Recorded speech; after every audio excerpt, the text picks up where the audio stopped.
Assalamu alaikum. Hamma Allah'ın atiyalik hayırlık olsun. 100 gün Uygurca.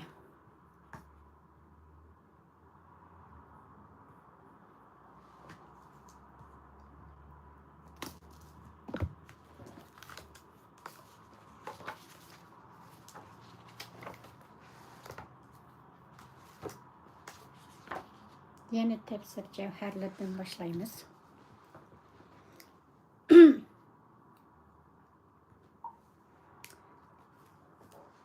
Bismillahirrahmanirrahim.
Okay. Bismillahirrahmanirrahim. 376. bette qilib qolganti oldinqitim. Shu yerdan boshlayman. Ular qizlarni o'g'illardan tön ko'rib yoqtirmaganlikdan ularni Alloh taologa mansub qiladi. O'g'illarni yaxshi ko'rib hurmatlaganlikdan ularni o'zlariga tava qiladi. Shun ular o'g'illar bilan faxrlanib, qizlardan nomus qiladi. Hatto ulardan birarsi ayolning qiz tuqqanlik xabarini olganda qattiq ham qayg'uga patadi. G'azabdan chiroyi qarib ketadi. Cho'ng bir musibatga duchor bo'lgandek bo'lib ketadi. Nomusdan kishilar ko'rinmaydi. Uylardan sirtqa chiqmay yoshirinib oladi. Va bu qadrsiz qiz bovoqni qanday qilish to'g'riliq o'ylanadi. Xarliqqa va nomusga chidab uni baqamdi yoki tuproqqa terik turg'izib ko'mmaydi deb nomusdan qutlamdi. Ular bu ikkisining birini tanlash haqida bosh qotiradi. Chunki jahiliyatning odatlari shundoq nachar va seskinishlik edi. Ularning o'g'illarni o'zlariga tava qilib, qizlarni tava qilishdan nomus qilishi nima degan adolatsizlik taqsimot. Axirat hayotiga ishonmaydigan bu kafirlar hamisha yomon va nachar sifatlarning egasidir. Ammo Alloh taolo eng esil, eng mukammal sifatlarga egadir. Alloh taolo butun maxluqotiga to'liq mehribon, rahim shafqatlik, sehiy, kechirimchan zotdir. Agar Alloh taolo insonlarning qilmishlari sababli ularni jazolashni tezlatadigan bo'lsa edi, ulardan yer yuzida hech kim qolmagan va hammasi halok qilingan bo'ladi. Chunki insonlarning tuzkorligi, kufrligi, gunoh ma'siyatlari shundoq jazoni taqozo qiladi. Ammo Alloh taolo gunohkorlarni jazolashga oldirib ketmaydi. Belgilangan vaqt sayt etib kelguchilik ularga muhlat beradi. Bu ularga tavba qilib haqiqatga qaytish uchun fursat berish yoki agar tavba qilmasa gunohga tixim cho'nqir patqizib tuyuqsiz halok qilib o'tish uchundir. Ondan Qur'on Karim yana ularning nachar, jahiliyat qiliqlarini so'kib deydiki, ular o'zlari yomon ko'rgan qizlarni Alloh taologa mansub qiladi. Alloh taolo yaratgan narsalarni unga shirik qilib qo'shib, ularni mu iloh deb oladi. Buningdan ajablik yeri, ular shunchalik nachar va qabih qilmishlarni sodir qilib turib, yaxshi oqibatning o'zlariga mansub ekanligini va bu qilmishlarning yaxshilik va to'g'ri ekanligini da'vo qilishadi. Ular rostli yolg'onchilardir. Chunki ularning qilganlari yaxshilik emas, to'g'rimi emas, balki ular bu qilmishlari sababli do'zax o'tiga loyiq bo'lg'uchi va do'zaxdan mangulik tashlanib qolg'uchilardir. Muhim nuqtalari. Birinchi, ibodat faqat Alloh taologa qilinadi. Chunki ibodat qilinish birla Alloh taoloning haqqidir. Alloh taolodan boshqasiga ibodat qilish qat'iy joiz emas. Ikkinchi, mayli cho'ng, mayli kichik qandaqli bir ne'mat bo'lsin, uning egisi cho'qim Alloh taolodir. İnsanlarning qo'llaridagisi uning bandalariga ato qilgan in'omdir. Uchinchi, kofirlarning yomonlikni davomlashtirishi ularning azobining ko'payishiga sabab bo'ladi. Ammo tavba qilib to'g'ri yo'lga ergashganlarning tavbasi qabul qilindi. Gunohlari o'chiriladi. To'rtinchi, halol bilan haromni belgilash huquqi Alloh taoloning mulkida bo'lib, hech kimning halolni harom yoki haromni halol qilib olish haqqi yo'q. Haromni halol o'rinda iste'mol qiluvchilar o'zlarini Alloh taoloning jazosiga tutquchilardir. 5. Qizlarni o'g'illardan tuvan ko'rish jahiliyat davrining xurofatlaridan bo'lib, islom dini buni qat'iy cheklaydi va o'g'il qizlarni o'xshash hurmatlaydi. Qiz o'g'illarga ayrim muomala qilishni qat'iy rad qiladi. Zalimlarning jazosining kechikib kelishi ularning jazosining og'irligidan derak beradi. 7. Alloh taolo o'ziga sherik keltirganning gunohini tavbasiz kechirmaydi, ammo boshqa gunohlarni xohlasa tavbasizmi kechirib yetadi. Alloh taoloning qudratining asarlari. Bismillahirrohmanirrohim. تالله لقد أرسلنا إلى أمم من قبلك فزين لهم الشيطان أعمالهم فهو وليهم اليوم ولهم عذاب أليم وما أنزلنا عليك الكتاب إلا لتبين لهم الذي اختلفوا فيه وهدى ورحمة لقوم يؤمنون والله أنزل من السماء ماء فأحيا به الأرض بعد موتها إن في ذلك لآية لقوم يسمعون وإن لكم في الأنعام لعبرة نسقيكم مما في بطونه من بين فرث ودم لبنا خالصا سائغا للشاربين ومن ثمرات النخيل والأعناب تتخذون منه سكرا ورزقا حسنا إن في ذلك لآية لقوم يعقلون وأوحى ربك إلى النحل أن اتخذي من الجبال بيوتا ومن الشجر ومما يعرشون ثم كلي من كل الثمرات فاسلكي سبل ربك ذللا يخرج من بطونها شراب مختلف ألوانه فيه شفاء للناس إن في ذلك لآية لقوم يتفكرون. Tercümesi 60. ayet. Allah'ın namı bilen qasamki, senden ilgiri ötken ümmetlergimi elbette peygamberlerini evetken idik. Ama şeytan o ümmetlerinin yaman emellerini özlerine çıraylık görsetdi. Şeytan bugün ularının dostudur. Ularga ahirette dertlik azap vardır. 64. ayet. Biz sana Kur'an'ni faqat kishilarga ular ixtilof qilishgan darslarni bayon qilib berishing va iymon etadigan qavmga hidoyat va rahmat bo'lsin uchunla nozil qildik. 65. ayet. Allah bulutdan yağmur yağdırıp, onun bilan ziminiga suvsizlikdan o'lganidan keyin hayotlik berdi. Shaksizki buningda haq so'zni anglaydigan qavm uchun o'lgandan keyingi terilishga albatta dalil bordir. 66. ayet. Shaksizki chorvalardimi sizlar uchun albatta ibrat bor. Biz sizlarni ularning qornidagi jin va qon orasidagi ayrilib chiqqan va ichkichilarga sanashlik sabit bilan sug'uryapmiz.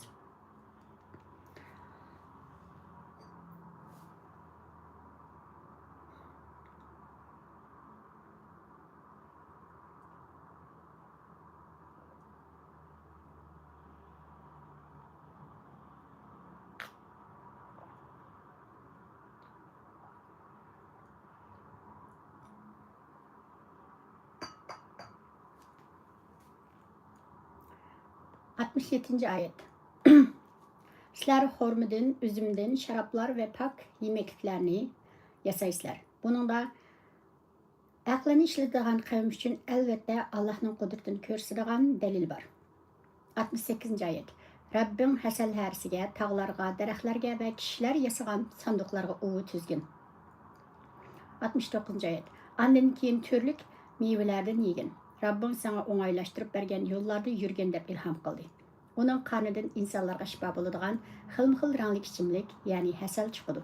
Buningdan bu tafakkur qiladigan qavm uchun ibrat bor. Tafsiri. Ey payg'ambar, ulug' Rabbim o'zining muborak nomi bilan qasam qilib deydi-ki, senden ilgirki ümmetlerge köpülgen peygamberlerini evetken edik. O ümmetler özünün peygamberlerge xuddi Araplar sana muamele kılgandek muamele kılgan. Peygamberlerini inkar kılgan, ular davet kılgandan yalğanga çıkargan, ularga köp əziyyətlərini yetkizgen idi. Şeytan o ümmetlerge özlerinin bu qabih kılmışlarını perdazlap, şundaq çıraylık kılıp görsetken. Şunun bilen ular şeytanga əgişip, haqiqatni rad kılgan ve iman etmağan idi. Çünkü şeytan dünyada ularning do'sti edi. Ularga gunoh mahsiyat sodir qilishda yordamchi edi. Fahuva waliyuhumul yawm. Ya'ni shayton bugun ularning do'stidir degan oyatdagi bugunni ba'zi mufassirlar bu dunyoda tafsir qilgan. Ya'ni ba'zisi uni oxiratda tafsir qilgan. Oldingilarning tafsiri bo'yicha shayton payg'ambarlarni inkor qilgan ummatlarning bu dunyoda do'stidir. Ularning qarishicha oyat shayton bilan bu azg'un kofirlarning do'stligining bu dunyoga xos ekanligini ifodalaydi. Ya'ni ular bu dunyoda bir-biriga do'stdir. Ama ahirette bolsa bir-biriga düşmandır. Çünkü ahirette bu dünyadaki azgın dostlar bir-biriga düşman boludu. Hintlerinin tefsiri boyunca şeytan ahirette azaplanıştımı, aşı azgın ümmetlerinin hemrahidir. Çünkü hemmisi birge dozakka taşlanıp azaplandı. Kini şeytanın kuludan kelse bu azgınlarını dozaktan kutkuzup baksın, bu hergiz mümkün emas. Çünkü şeytan özümü qattiq azapqa mahkum bolup, onun ya özünü ya ki başkalarını Allah Taala'nın azabından quldurishqa kuchi yetmeydi. Her qanaq bir ümmetning halaketi ve cezası fakat ularning qilmishlarini özleriga e'tirof qildirib bo'lgandan keyin bo'ladi. Ey payg'ambar, biz Qur'oni Karimni sana insonlarning dinida ixtilof qilishgan masalalarni bayon qilib berishing va haqiqatni e'tirof qilib iymon etadigan qavmlarga hidoyat va rahmat bo'lsin deb nozil qildik. İnsanlar ikki chaqiriqning o'rtasida qolgan bo'lib, biri Alloh taolo tarafidan kelgan haq dinning da'vati, yana biri shaytondan keladigan azg'inlikning chaqiriqidir. Peygamberler haqqının davetini qanat yedirish ve insanlarga onu bayan qilib berish uchun avatilgan. Bu bayonlardan keyin Qur'oni Karim Alloh taolaning moddiy ne'matlar ustida to'xtalib deydi-ki, Alloh taolo bulutlardan yomg'ir yog'dirib, uning bilan quruqchilikdan o'lgan zaminni terildirdi. Uningdan yap-yeshil o'simliklarni va ziroatlarni chiqardi. Yerga ko'milgan uruq ho'l tuproq ostida sesib, chirib ketmasdan ko'zlarni qamashtiradigan shaklda shuncha chiroyli o'simlik bo'lib chiqdi. Shaksizki, buningda haq so'zni anglaydigan, haqiqatning sadosi quloq soladigan qavm uchun o'lgandan keyingi terilishning rostligini isbotlaydigan dalil bor. Sizlarga chorvalarda cho'ng ibrat bor. Shunaqla Alloh taolaning qudratini, birligini va ulug'ligini namoyon qiladigan dalillar bor. Allama Abu Bakr al-Varraq mundaq degan: Chorvalardagi ibrat bo'lsa Alloh taolaning ularni insonlarga bo'ysundirib berganligi va insonlarning bu hayvonlarni xohlagancha boshqara oladiganligidir.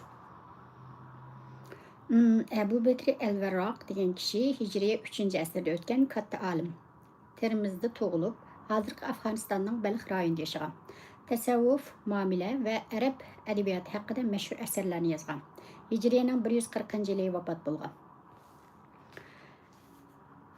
Ey odam bolalari, chorvalarda sizlar uchun albatta ibrat bor. Chunki sizlarni bu chorvalardan chiqargan lazzatli, pokiz va sof sut bilan sug'uramiz.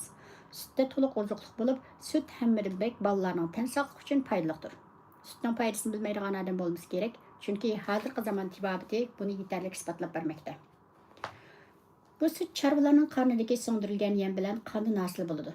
Süt emadigan hayvonlarning g'azosi bo'lib, bu süt yana hayvonning ichiga kirgandan keyin uning javhari qonga, qolganlari tezakka aylandi. Sizlar xormadan, üzümdən şaraplar ve pak yemekliklarni yasaysizlar. Yani insanlar xormadan, üzümdən lezzetlik ve pak yemekliklarni yasagandek bu ikisinden haraq mı yasaydı?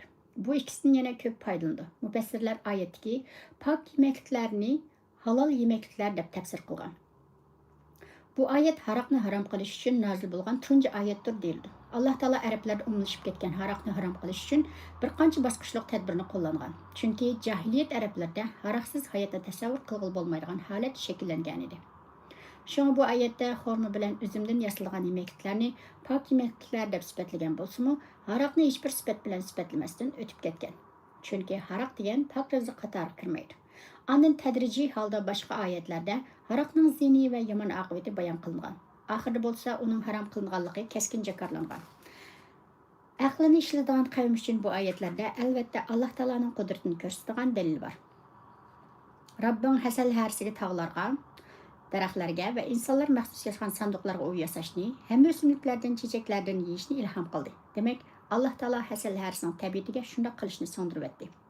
Subhanallah, bu nima degan sistemlik ish? Koinotdagi hech qanday ish tasavvurlik bilan bo'lib qolgan emas. Balki koinot tadbirlik, cheksiz ilmiy hikmatlik bir yaratqichning boshqarishi ostida davomlashib kelmoqda. Hasal harisining pok va pokiz çiçeklerini yeb kelib, kishilarga shifolik bo'lgan hasalni qoida bo'yicha chiqarib berishi, tabiatning qonunimi yoki hasal harisining aqlining mahsulimi har ikkisi emas. Chunki koinot o'zligidan paydo bo'lgan emas. Cho'qim uning bir yaratuvchisi bor. Hasal harisi o'zining nima ish qilayotganligini bilmaydi. U faqat ilohiy farmonga ixtiyorsiz holda bo'ysunadigan bir jonliqdir. Bundan ma'lumki, dunyoda har qanday bir jonliqning muayyan vazifasi bor. U jonliq buni bilsin yoki bilmasin, baribir shu vazifasini ado qiladi. Hasal harisining qornidan rangi har xil, ta'mi shirin hasal chiqadi. Bu yaratuvchining go'zal sanatlaridan biri bo'lib, aqlsiz qo'y, o'chka, kala, at, to'yga qatorliq uy hayvonlari sut beradi. Qo'lsiz pili qurti raxt to'qiydi. Ya'ni tixi ujma g'azoni pili qurti esa, uningdan ipak chiqadi. Uni kiyik esa, uningdan ipar chiqadi. Uni hasal harisi esa, uningdan hasal chiqadi. Uni uy hayvonlari esa, ulardan sut chiqadi. Hasal insonlar uchun shifodir. İnsanlar hasalning shifolik rolini qadimdan tartib bilgan. Hozirgi zamon tibbiy mutaxassislari hasalning foydasi va nurg'ulg'an kasalliklarga shifo ekanligi haqida ko'plagan ilmiy yakunlarni o'tirib qo'ymoqda. Alloh taoloning yuqorqi ne'matlarida tafakkur qilingan qavm uchun albatta ibrat bordir. Muhim nuqtalari. Alloh taoloning gohida o'zining ismi bilan, gohida mahluqotlardan birasining ismi bilan qasam qilishi Qur'on Karimning go'zal ta'birlash uslublaridan biridir. Ikkinchi, Allah Teala her bir kavimge peygamber evetken bulup, Kur'an-ı Kerim hiçbir kaviminin peygambersiz kalmağalıqını bayan kılıdı. Üçüncü, Kur'an-ı Kerim hakikaten hidayet meşilidir. Dördüncü, Allah Teala'nın susuzluktan kurup ketken qaqas zemini yağmur bilen yeşillik aylandırışı ölgenden keyin terilişinin delillerden biridir. Çünkü qaqas zemini terildirgen zat, ölgenlerini terildirişke qadirdir. Beşinci, Allah Teala'nın nimetlerine şükür qilish farzdir. Şükür, nimetinin ziyade boluşuğa türkü buludu. Altıncı, tefekkür qilish ibadetdir. Çünkü tefekkür qilish haqiqat ketishning yo'lidir. Qur'on Karimda tefekkür qilishga chaqirgan oyatlar intayin ko'pdir.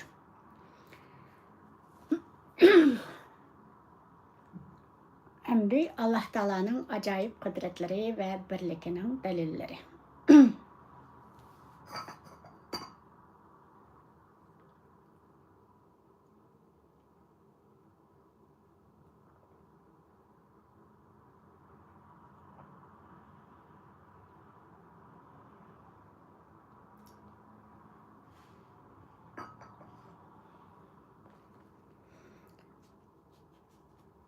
Bismillahirrahmanirrahim.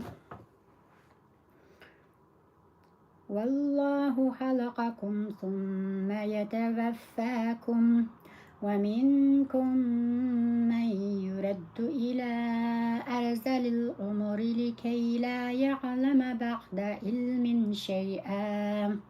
Innallaha alimun qadir.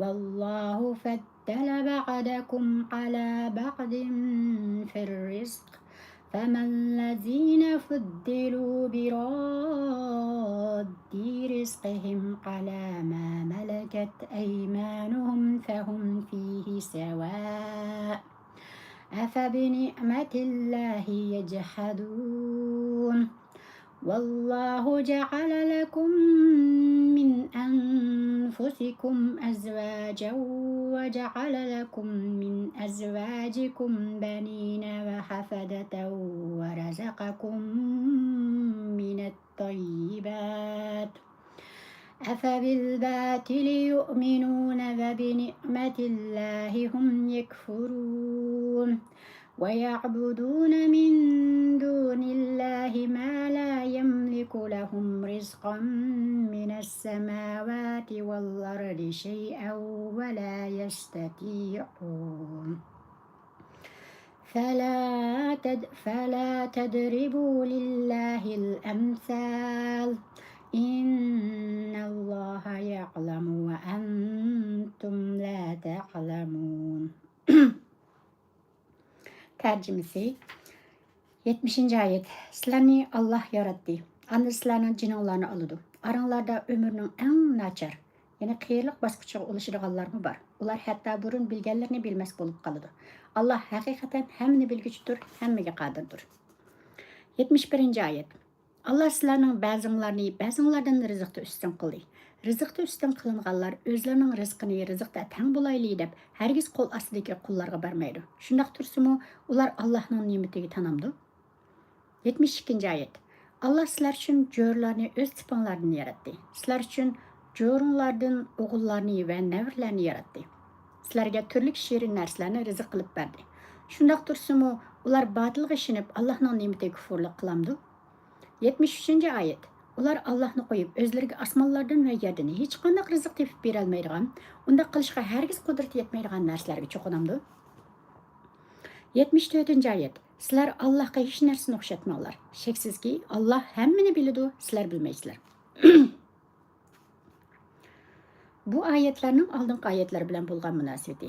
Alloh taolo oldingi oyatlarda yomg'ir, o'simlik va hayvonot qatorliq insonlarga ato qilingan ne'matlarni bayon qilib bo'lgandan keyin bu oyatlarda Alloh taoloning insondagi mo'jizasining, go'zal san'atining, cheksiz qudratining va ilohiy hikmatining ba'zi namoyandalarini bayon qildi. Tafsiri. Ey odam bolalari, sizlarni Alloh taolo yo'qdan yaratdi. Ondan ajlinglar to'shqanda sizlarning jininglarni oladi. Aranglarda ba'zi kishilarning umri shuncha uzun bo'ladi-ki, ular qiyinlikning eng nachar bosqichlariga qadam ulashganlikdan ilgari bilganlarini bilmaydigan bo'lib qoladi. Allohullazi xalaqakum min da'fin summa ja'ala min ba'di da'fin quwwatan summa ja'ala min ba'di quwwatin da'fan wa shayba yaxluqu ma yasha wa huval alimul qadir. Allah sizlarni aciz yaratgan, ondan acizlikdan kuchli qilgan, ondan kuchlilikdan aciz qilgan va sizlarga qiyinlikni yetkazgan zotdir. Allah nimani xohlasa shuni yaratadi. U hammani bilguchidir, hammaga qodirdir. Yeshi chiqmayib ömrünün eng yomon chog'lariga yetib qolgan odam jismoniy quvvatini yo'qotib qo'yish bilan bir vaqtda aqliy quvvatini yo'qotib qo'ydi. Alloh taolo aranglarda ilgari bilganlarini bilmaydigan bo'lib qilish uchun ömrünün eng nachar qiyinlik bosqichiga ulashadiganlarmi bor degan oyatda ömrü bek uzun bo'lib qiyinlikning eng yomon chog'lariga yetib qolgan odamning ilgari bilganlardan boshqasini bilmaydigan, yangi narsalarni o'rgana olmaydigan, hatto ilgari bilganlarini bilmaydigan, hatto unutib qoladigan holga kelib qolganligini bildirgan. Ömrünün yomon chog'lari qancha yoshda bo'ladi degan savolga kelsak, buni har kimning sharoiti, tansoqlik ahvoli belgilaydi. Bu umumiy ahvol. Ammo qisman insonlar buningdan mustasno. Chunki bir kuni sahobalar payg'ambar alayhissalomdan "Ya Rasululloh, insonlarning eng yaxshisi kim?" deb so'raganda, payg'ambar alayhissalom ularga "Man ta'ala umruh va hasuna amaluh." Ya'ni ömrü uzun, amali yaxshi bo'lgandir degan. Ondan ular insonlarning eng yomoni kim deb so'raganda, ularga "Man ta'ala umruhu va sa'a amaluhu." Ömrü uzun bo'lib, amali yomon bo'lganidir degan. Allah taolo sizlarni rizqda bir-biringlardan farqli qilib, biringlarni boy, yana biringlarni yo'qsil qildi. Allah taolo yana bir-biringlarni xizmatinglarga silishinglar uchun ba'zilaringlardan ustun qildi. Ondan boyni o'z boyligini xohlagancha sarf qilishga tashlab qo'ymay, uning mol-mulkida faqirlarning nisbasini belgildi. Shundaqdimi rizqqa kam qilinganlar o'zlarining qo'l ostidagilarga bu rizqlarni berishni xohlamaydi. Ular rizqda o'zlaridan tuvan turganlar bilan barobar bo'lishni tixmi xohlamaydi.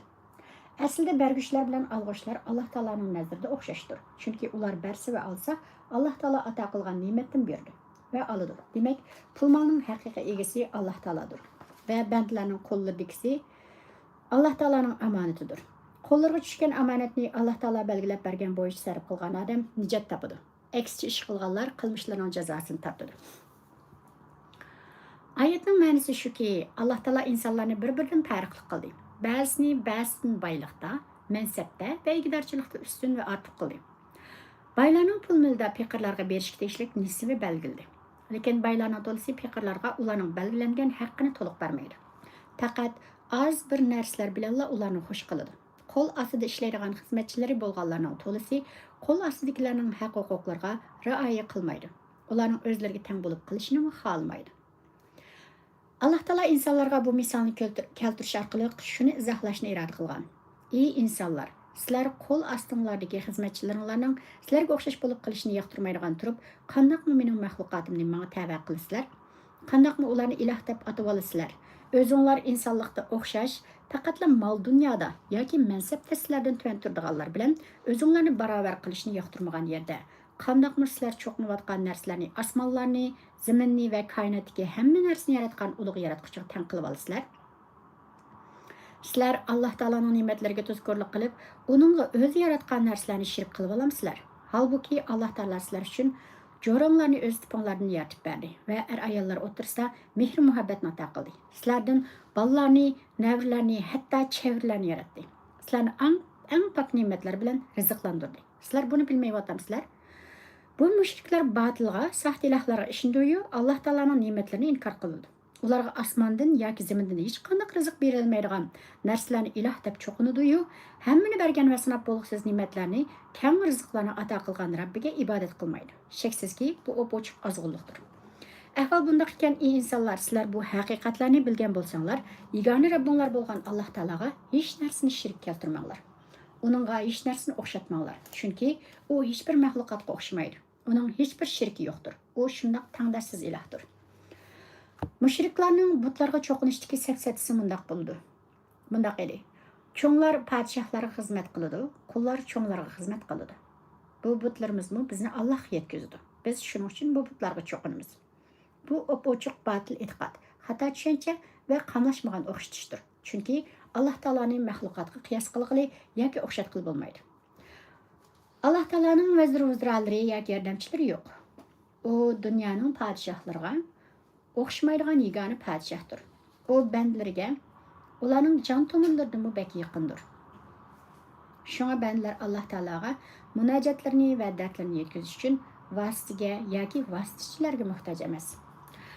فإذا سألك عبادي عني فإني قريب أجيب دعوة الداعي إذا دعان فليستجيبوا لي وليؤمنوا بي لعلهم يرشدون. Yani ey payg'ambar, mening bandlarim sendan men to'g'riliq so'rsa, ularga aytqinki, men haqiqatan ularga yaqinman. Menga duo qilsa, men duo qilguvchining duosini ijobat qilaman. Shunga ular to'g'ri yo'l tepish uchun mening da'vatimni qabul qilsin va menga to'liq ishonsin. Yani mening duosini ijobat qilganligimga ishonsin va menga ishonch qilsin.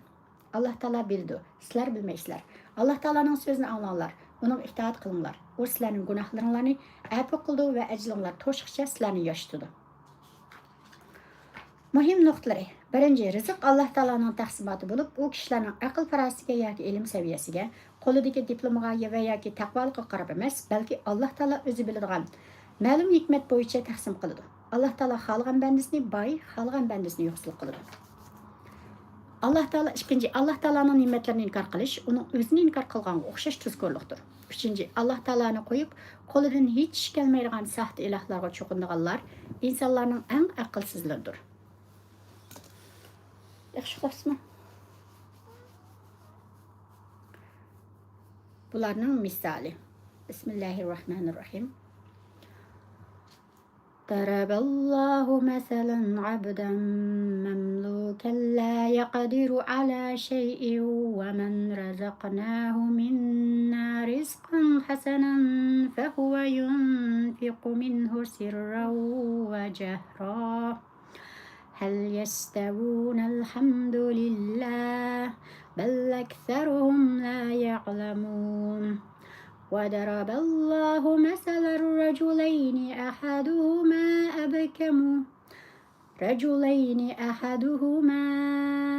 أبكم لا يقدر على شيء وهو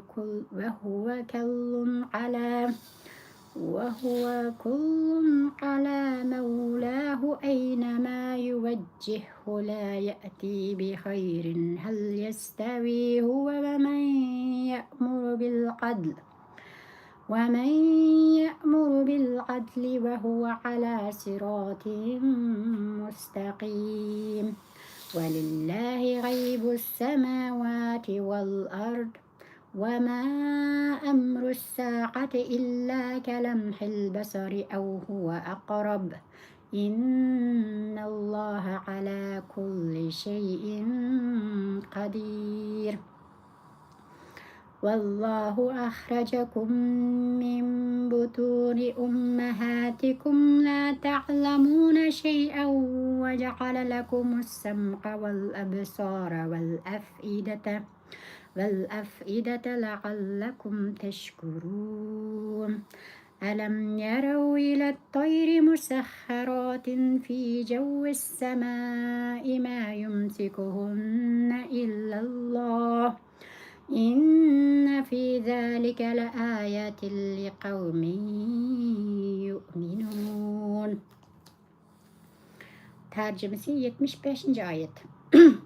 Allah mundaq bir misal keltirdi. Hech qanday ishni o'z oldiga bir taraf qila olmaydigan, boshqasining mulki bo'lgan bir qul bilan biz tarafdan obdan rizqqa erishgan va uningdan yoshirin va oshkora yo'sinda sadiq qilib turadigan odam barobar bo'lamdi. Barliq hamsina Alloh xosdir. Balki ularning to'lisi buni bilmaydi. 76. ayet.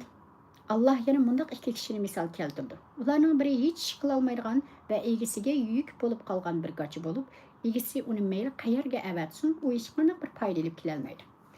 Yana biri bo'lsa, o'zi to'g'ri yo'lda mangan va kishilarni haqqoniy bo'lishga buyuradigan odamdir. Bu ikki odam o'xshash bo'lamdi. 77. ayet. Osmonlardagi va zimindagi g'aybni bilish Alloh xosdir. Qiyomatning qoyim bo'lishi ko'zni yumib ochqichilik yoki uningdan mutizdir. Sheksizki Allah hamma narsaga qodirdir. 78. ayet. Allah sizlarni onanglarning qo'rqishidan hech narsani bilmaydigan holatinglarda chiqardi. Shukr qilsin deb sizlarga quloq, ko'z va yuraklarni ato qildi. 79. ayet. Ular havo bo'shlig'ida uchish uchun bo'ysundirilgan qushlarni ko'rmadingmi? Ularni havo bo'shlig'ida faqat Allah tutib turdi. Sheksizki, buningda iymon etgan qavm uchun Allohning qudratini ko'rsatgan nurg'un dalillar bor.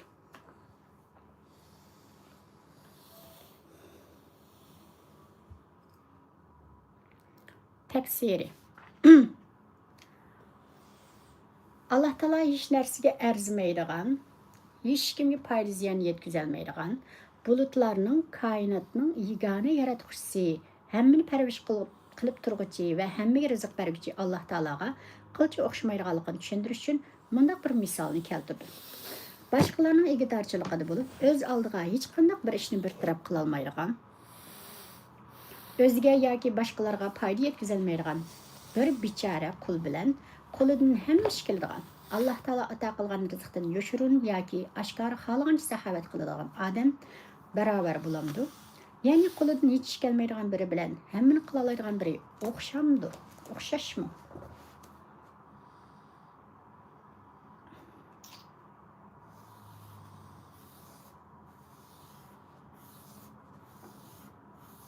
Bu ikkisi hergizmi o'xshash emas. Ustiga qo'ngan chivinni o'rkitib etishga mo'l kuch yetmaydigan butlarni koinotning egisi va hammaga qodir Alloh Taologa tan qilg'il bo'lamdi. Qandaqmi bu ikkisini barobar deb e'tiqod qilg'il bo'lsin?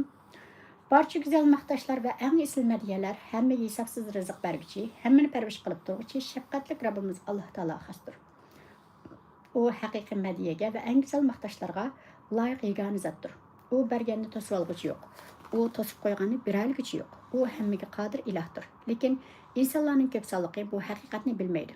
O'zlariga rizq berayotgan zotni tonimaydi. Alloh Taolo yana mundaq ikki odamni misol qilib keltirdi.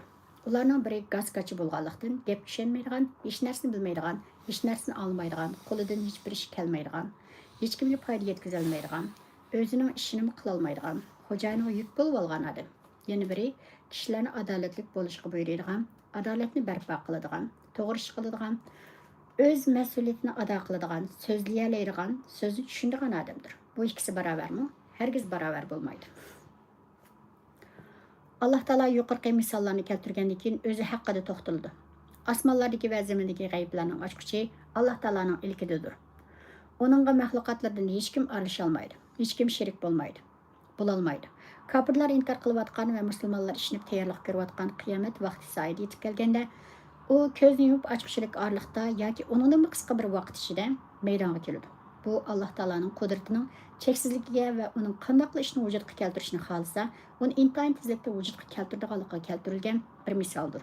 Chunki Alloh taolo biror ishni qilmoqchi yoki biror narsani yaratmoqchi bo'lsa, uningga bo'l deb amr qiladi-da, u darhol bo'ladi.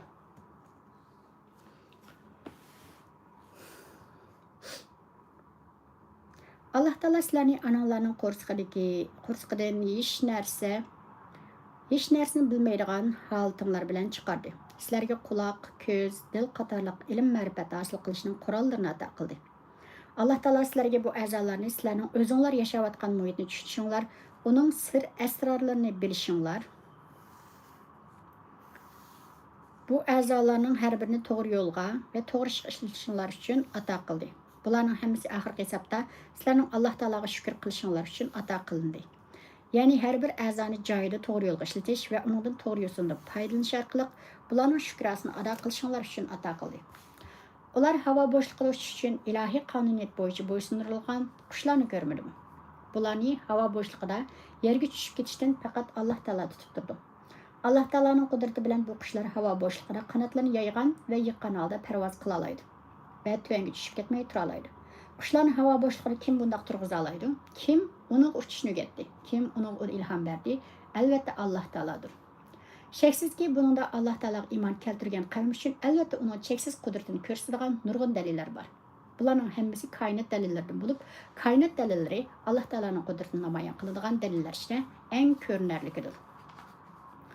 Muhim nuqtalari g'ayblarning ochqichi Alloh taoloning ilkida bo'lib, Alloh taolodan boshqa hech kim bilmaydi. Hech kim Alloh taologa o'xshamaydi, chunki Alloh taolo zotida, sifatlarida va barliq ishlarda tengdoshsiz zotdir.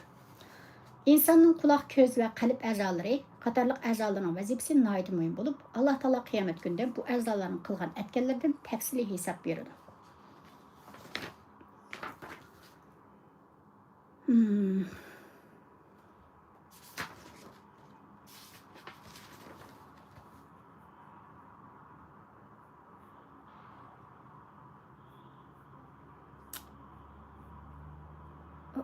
Oh. Bu ya.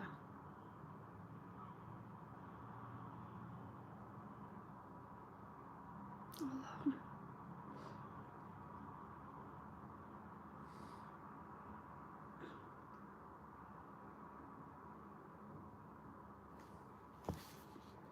Bismillahirrahmanirrahim. Allah Teala'nın bizge ato qilganlari. والله جعل لكم من بيوتكم سكنا وجعل لكم من جلود الأنعام بيوتا تستخفونها يوم زعنكم ويوم إقامتكم ومن أسوافها وأوبارها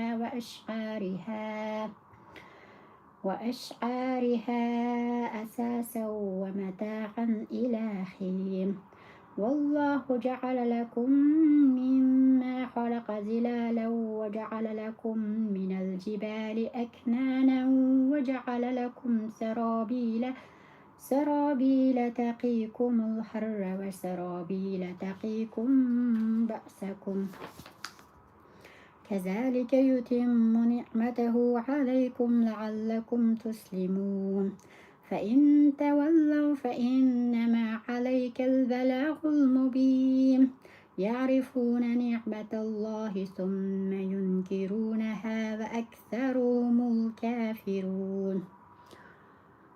Tercümesi 80. ayet. Allah sizlarga uyinglarni aram oladigan joy qilib berdi. Sizlarga yana chorvalarning terilardan ko'chgan kuninglardimi, turgan kuninglardimi o'ng'ayli to'shib ketalaydigan uylarni, chidirlarni qilib berdi. Va ularning yunglardan, tevitlaridan va chupurlardan uy saramjonlarini ham ma'lum muddatgacha foydalanadigan narsalarni qilib berdi. 81. oyat. Allah sizlarga o'zi yaratgan narsalardan soylarni qilib berdi. Tog'lardan sizlarga turalg'u qiladigan joylarni hazırlab berdi. Sizlarni issiqdan va sovuqdan saqlaydigan kiyimlarni, urushdan sizlarni mudofaa qiladigan savutlarni tayyorlab berdi. Allah sizlarni bo'ysunsin deb sizlarga ana shundoq mukammal ne'matlarni berdi. 82 ayet. Ey Peygamber, şundaq turuqluq. Ular senden yüz örsə, sen onun g'amkin bolmagın. Senin məsuliyetin faqatla dinni ochiq aşkar yetkizishdir.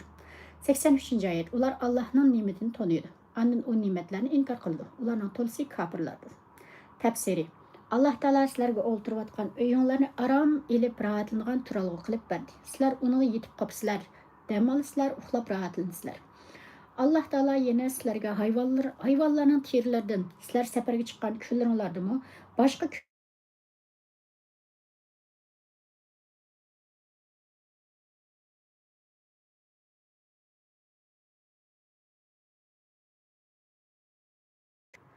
uylaringlarni bezaydigan materiallarni va kiyim-kechaklarni yasaysizlar. Yana ulardan sizlarga keng tashlab foydalanadigan nurg'ulg'an manfaatlarni qilib beradi. Bizning hozirgi uy saramjonlarimizning va kiyimlarimizning yo'ngdan bo'lmaganligi bu oyatga zid kelmaydi. Chunki o'tmishlarda kishilar umuman chorva mollarining yo'nglaridan foydalanadi. Ularning to'lisi bir yerda muqimlashmay, qayerda yayloq va suv bo'lsa, shu yerga yetkilib yashaydi. Bunday sharoitda ular gilam, tegiz, shirdoq, palas, xurjun, kiyim-kechak va yuk chidirlar qatorliq narsalarni o'zlari bilan birga ilib mangadi. Hayvonlarning yo'nglari hozirmi ular o'z qimmatini yo'qotmagan bo'lib, bu e'tiborli tabiiy buyumlar qatorida ishlatilmoqda. Alloh taolo yana sizlarga tog'lar, uylar va boshqa mavjudotlardan soyalarni qilib berdi. Sizlar ularning soyasida kunning ko'ydirgichi siqidan saqlanasizlar. Yana sizlarga tog'lardan o'nkirlarni qilib berdi. Sovuqdan saqlanish, dushmandan mudofialanish yoki qattiq issiqdan saqlash uchun sizlar bu o'nkirlardan foydalansizlar. Sizlarga issiqdan va sovuqdan tininglarni qo'dab turgan kiyimlarni yotib berdi. Shundoqla urushlarda dushmandan mudofialanishinglar uchun sizlarga savutlarni yasashni ilhom qilib o'nglashtirib berdi. Alloh taolo sizlarning haqiqatni tunib, xurofotdan yuz o'rishinglar va ne'mat berguvchini tunib, unga shukr qilishinglar uchun yuqoriqilarning hammasini sizlarga ne'mat qilib ato qildi. Ey payg'ambar, bu bayonlardan keyin agar u kofirlar haqiqatni qabul qilishdan va sen iymon keltirishdan yüz örsə, onun sana hech bir ziyni yo'q. Chunki sening vazifang va mas'uliyating faqat ularga haqiqatni ochiq va tushunishli qilib yetkazishdir. Ammo ulardan hisob berish bizga xos ishdir. Shunga sen ularning iymon etmaganligi sababli beyarim bo'lmagan, qayg'urmagan. Mufassirlar ya'rifuna ni'matallohi summa yunkirunaha va aksaruhumul kafirun degan oyatdagi ni'matallohi, ya'ni Allohning ne'matidan qaysi ne'mat ko'z tutilganligi haqida ixtiloflashgan bo'lib, Alloma Qurtubiy Suddining payg'ambar avatishdan iborat ne'mat ko'zda tutildi deganligini, Mujohidning mush so'zda bayon qilgan ne'matlar ko'zda tutildi deganligini bayon qilgan. Suddining tafsiriga asosan oyatning ma'nosi u mushriklar Alloh taoloning Muhammad alayhisolamni payg'ambar qilib avatganlikdan iborat katta ne'matini biladi. Ondan uni inkor qiladi. Ularning ko'plari uning payg'ambarligini inkor qilg'ishlardir deganlik bo'ladi. Alloma Tabariy buni kuchlantirgan. Tafsiriy mufassirda shunday qilingan. Mujohidning tafsiriga asoslanganda oyatning ma'nosi u mushriklar Alloh taoloning o'zlariga ato qilgan sonsizlagan ne'matlarni albatta biladi. Ammo ular bilan turib bu ne'matlarni inkor qiladi. Ularning to'lisi ne'matga tuzkorlik qilg'ishlardir deganlik bo'ladi. Muhim nuqtalari. Mo'min odam dili pok, aqli sog'lom, ma'naviyati kuchlik, hushyor bo'lganlikdan koinotdagi alomatlardan va go'zal san'atlardan ibrat olib, Robbini texmi yaxshi taniydi. Ammo kafir odamning nazar doirasi moddaga qartilganlikdan ular ma'naviyatlarni ko'rmaydi, his qilmaydi. İkinci, Allah Taala'nın yaratqanlarda və biz mənfəətli turuyotgan narsalarda Allah Taala'nın cheksiz qudratini, ilmini, güzel san'atlarini və ulug'liqini namoyon qilib turgan sonsizlagan dalillar bor. Üçüncü, Allah Taala'nın ne'matlarini tanib turib, bu ne'matlarni e'tirof qilmaganlar amaliyotda Allah Taala'nın haqqini ado qilmagan tuzkorlardir. Qiyomatdan bir ko'rinish. Bismillahirrohmanirrohim. وَيَوْمَ نَبْعَثُ مِنْ كُلِّ أُمَّةٍ شَهِيدًا ثُمَّ لَا يُؤْذَنُ لِلَّذِينَ كَفَرُوا وَلَا هُمْ يُسْتَعْتَبُونَ وَإِذَا رَأَى الَّذِينَ ظَلَمُوا الْعَذَابَ فَلَا يُخَفَّفُ عَنْهُمْ وَلَا هُمْ يُنْظَرُونَ وإذا رأى الذين أشركوا شركاءهم قالوا ربنا هؤلاء شركاؤنا الذين كنا ندعو من دونك فألقوا إليهم القول إنكم لكاذبون وألقوا إلى الله يومئذ السلام وضل عنهم ما كانوا يفترون الذين كفروا وصدوا عن سبيل الله زدناهم عذابا فوق العذاب بما كانوا يفسدون ويوم نبعث في كل أمة شهيدا عليهم من أنفسهم وجئنا بك شهيدا على هؤلاء ونزلنا عليك الكتاب بيانا لكل شيء وهدى ورحمة وبشرى للمسلمين. Tərcümesi 84-cü ayet. Biz her ümmetten bir guvohçı çıqırgan kıyamet günde kafirlarga özleri yetişki ruhsat kılınmaydı. Hem de ulardan Rabbini razı kılışını talep kılınmaydı. 85-ci ayet. Zalimler azapını körgen çağda azap ulardan yenikitilmeydi ve keçiktirilmeydi. 86-cı ayet. Müşrikler özleri çokungan derslerini körgen çağda iyi Rabbimiz, bular bolsa bizning seni koyup çokungan butlarımızdır deydi. Butlar ularga cevap berip, şeksizki sizler hakikaten yalgancısılar deydi. 87-ci ayet. Şu günde ular özlerinin Allah'a baş ekkenlikini bildirdi. Ularning oydurgan dersleri yok çıkdı. 88-ci ayet. Haqdan inkar qilganlarni ve kişilerini Allah'ın yoldan tosqanlarni ularning qilgan buzg'unchiliklar için azap üstüge azap qo'shib jazolaymiz. 89-ci ayet.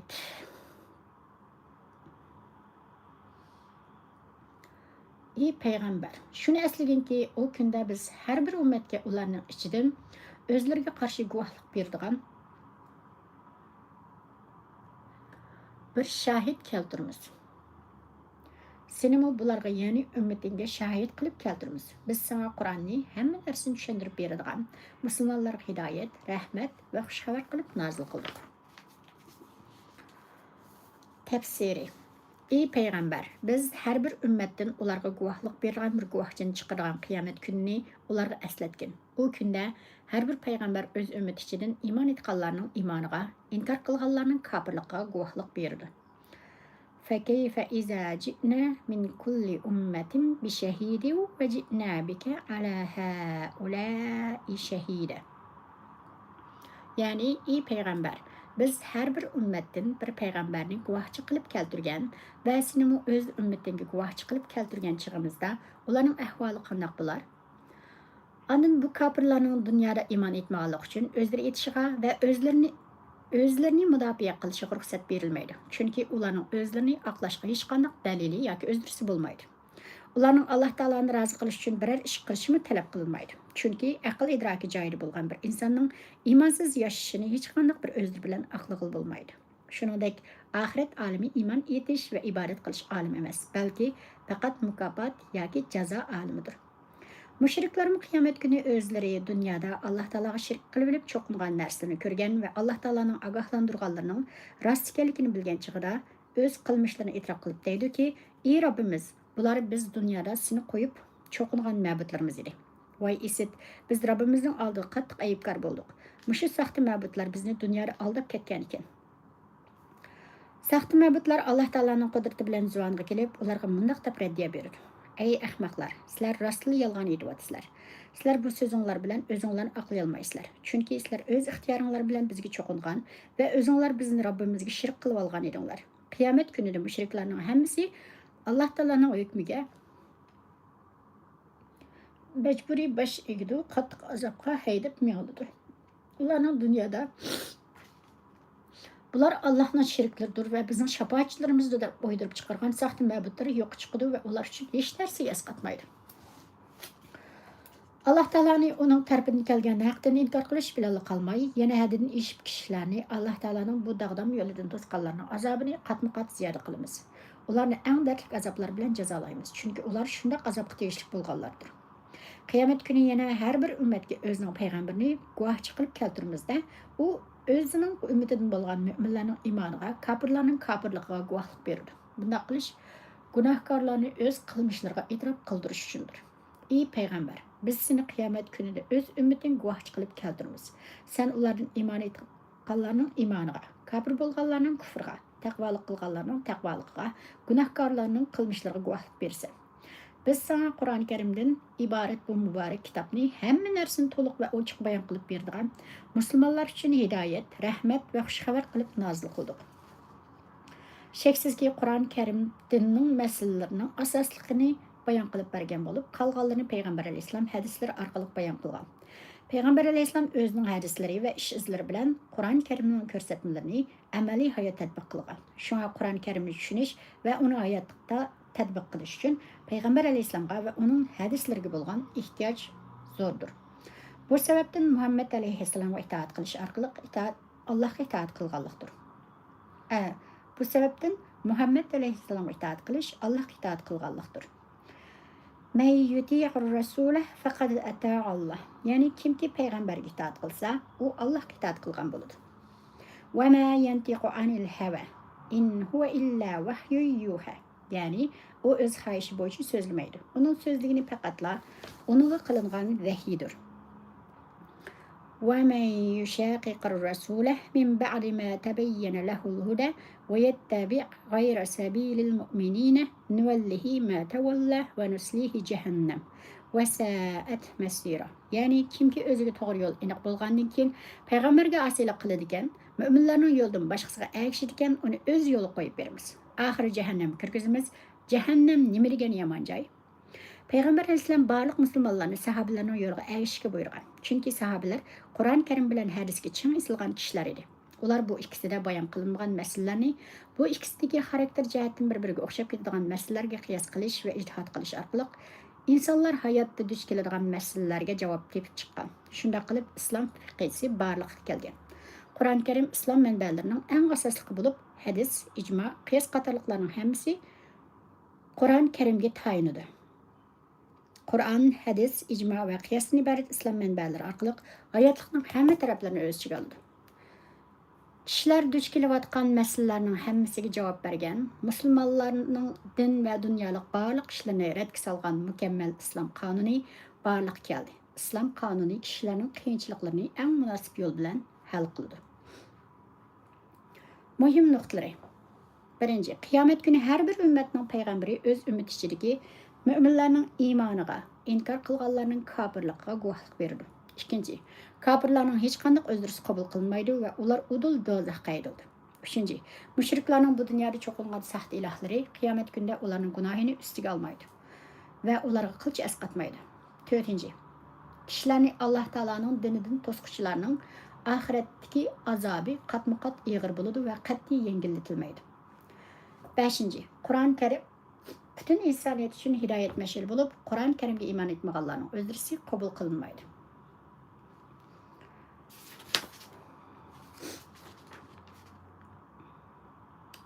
Yaxshilik va yomonlik haqidagi eng ixcham oyatlar.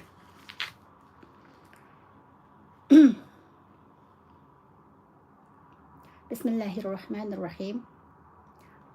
إن الله يأمر بالعدل والإحسان وإيتاء ذي القربى وينهى عن الفحشاء والمنكر والبغي يعظكم لعلكم تذكرون وأوفوا بعهد الله إذا عاهدتم ولا تنقضوا الأيمان بعد توكيدها وقد جعلتم الله عليكم كفيلا إن الله يعلم ما تفعلون ولا تكونوا كالتي نقضت غزلها من بعد قوة أنكاثا تتخذون أيمانكم دخلا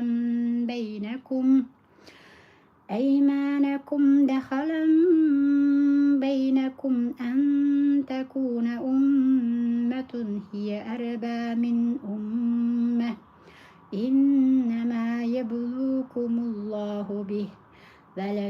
وليبينن لكم يوم القيامة ما كنتم فيه تختلفون ولو شاء الله لجعلكم أمة واحدة ولكن يضل من يشاء ويهدي من يشاء ولتسألن عما كنتم تعملون ولا تتخذوا أيمانكم دخلا بينكم فتزل قدم بعد ثبوتها وتذوقوا السوء بما صددتم عن سبيل الله ولكم عذاب عظيم ولا تشتروا بعهد الله ثمنا قليلا إنما عند الله هو خير لكم إن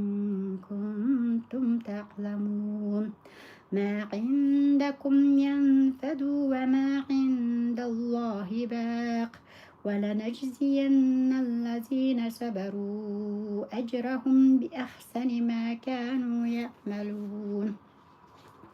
Tərcümesi 90-cı ayet. Şeksizki Allah adaletlik buluşqa, buyurulğan hər işini qatır qınıb qılışqa, uruq tuqqanlarga yardım berişki buyuruydu. Qabih söz hərəkətlərdən, yaman işlərdən və zulüm qılışdan tosudu.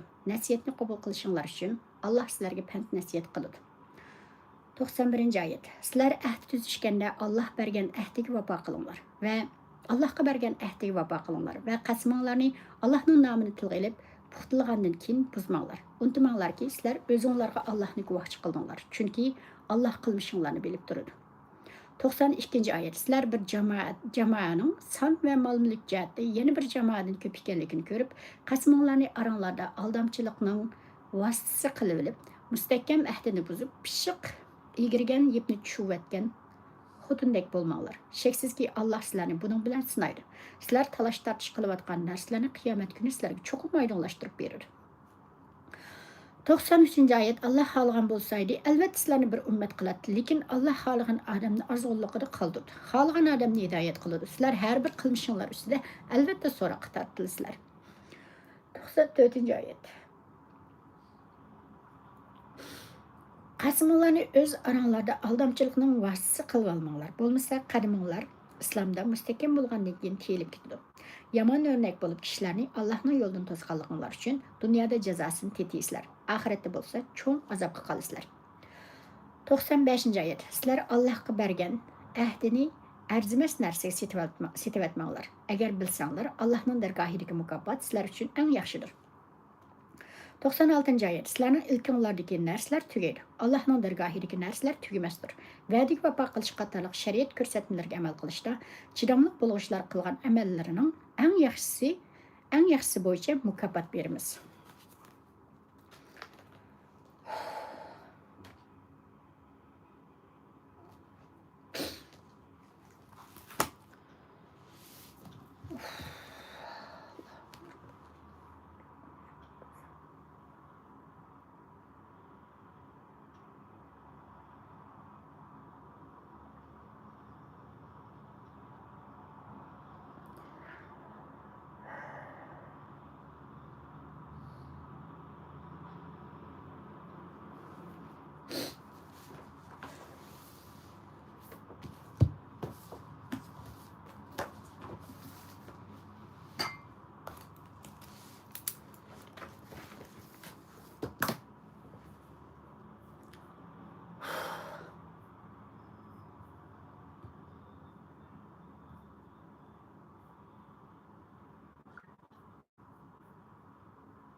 Bugün beşinchilik bo'lsin.